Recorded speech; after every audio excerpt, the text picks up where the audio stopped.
Every day we get flooded with bad news. Whether it's from your TV, your Twitter feed, or just talking to people out and about, we hear all kinds of bad things about things that are going on in the world, and a lot of those go back to government. Especially here in the United States at this period of history, there's a lot of tension and a lot of talk about government and the role of government and flaws in government and all sorts of things. And so this leads us to a question of, what's a Christian's responsibility when it comes to government? What am I supposed to do in relationship with my government? The truth is, a Christian relationship with government is actually pretty simple. It's pretty simple. So I'm just going to lay out a few things in the New Testament about what Christians are expected to do in relation to their government.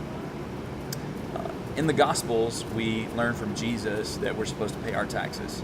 There were a couple of different occasions whenever Jesus was asked about paying taxes to governmental authorities, and Jesus made no qualms about it. He said, give to Caesar what is due to Caesar. So first thing Christians need to do is pay their taxes. That gets reiterated, by the way, in Romans chapter 13.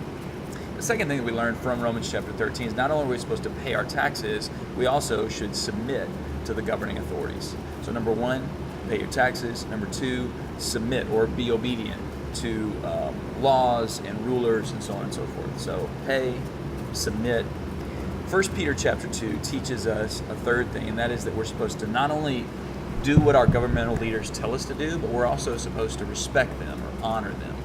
All right, so pay your taxes, submit in obedience to governing authorities, and show honor or respect in the way you talk and the way you behave toward government. I'll just add, by the way, those last two things of showing honor and being submissive, those commands were given to Christians who were under Roman rule, which is known to be some of the most corrupt and oppressive rule ever imagined. So this is a really, really hard commandment for Christians. But the fourth command that we're given in 1 Timothy chapter 2, not only are we supposed to pay our taxes, submit to authorities, and respect the authorities, but we're also taught to pray for them. All right, that's it. Christian responsibilities to government. You and I both know that's not really it, is it?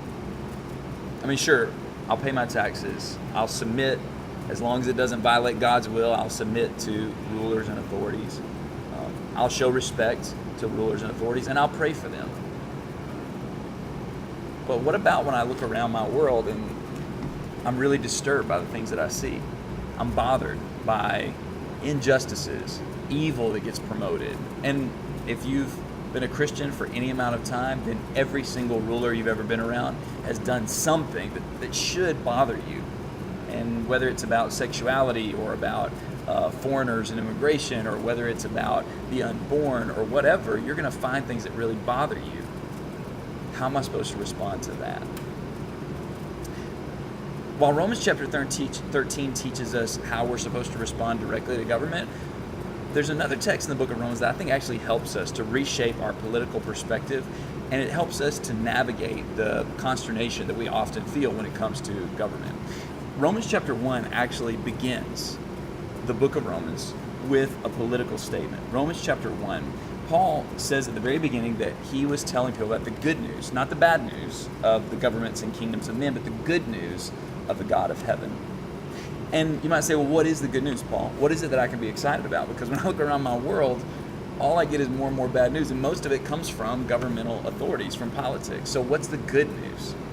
In Romans chapter 1 and in verse 3, Paul said the good news that he wanted to tell us about was concerning the Son of God, who was born a descendant of David according to the flesh, who was declared the Son of God with power by the resurrection from the dead according to the Spirit of holiness, Jesus Christ, our Lord.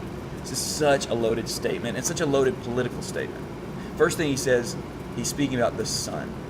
And then he says the Son of David. Those two terms are tied in. It's not necessarily specifically referring to Jesus' lineage as being from God, although of course that's true.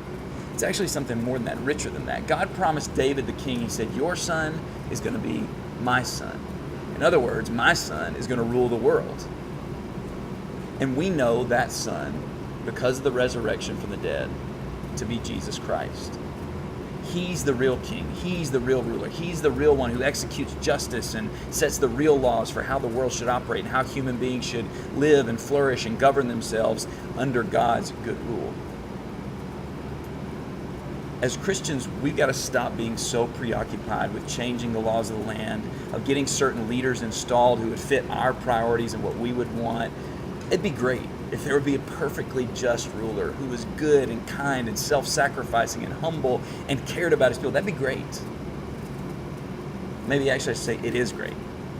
And we're never going to have him in a house in Washington, D.C., but we have him in a way better house. We have him on the throne in heaven. And if we can learn to not trust in princes, but to look to the Prince of Peace, we're going to get through life a lot better. We're going to be a lot more secure. We won't be as worried about national security or border security or financial security or even moral security from the nation in which we live. We'll have the true security that comes from Jesus Christ, our Lord and our King.